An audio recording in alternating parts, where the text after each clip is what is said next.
This is a shaft of an ISIL-built tunnel. I'd say it's around 5-6 meters deep. There are tunnels like this right the way across this area. The Peshmerga, Kurdish forces and the Iraqis are finding them every day. Let's have a look around.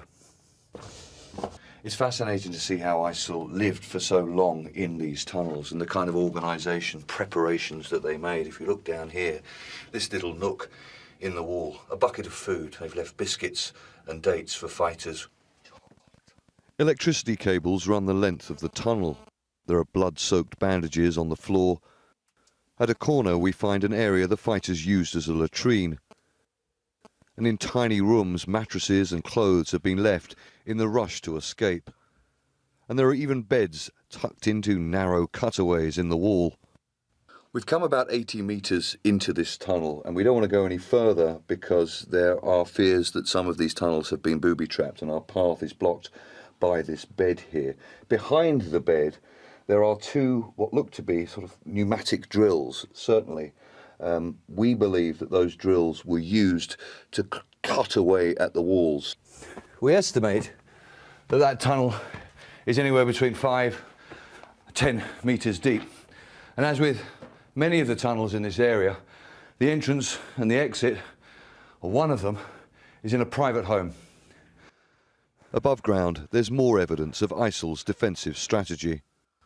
Obviously, ISIL had to hide the dirt that they were digging in creating and constructing these tunnels. So they've put the dirt inside these houses. And if you come through here, you can see this is actually two houses, or two rooms, sorry, in this house. They've knocked holes in the walls.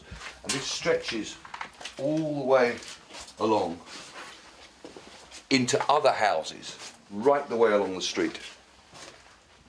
Writing we found on the wall of this house that I just want to show you. Just pan down and have a look at this. This in Arabic says, Islamic State in Iraq and Syria. The Islamic State in Iraq and Syria remains. In this room we find these canisters.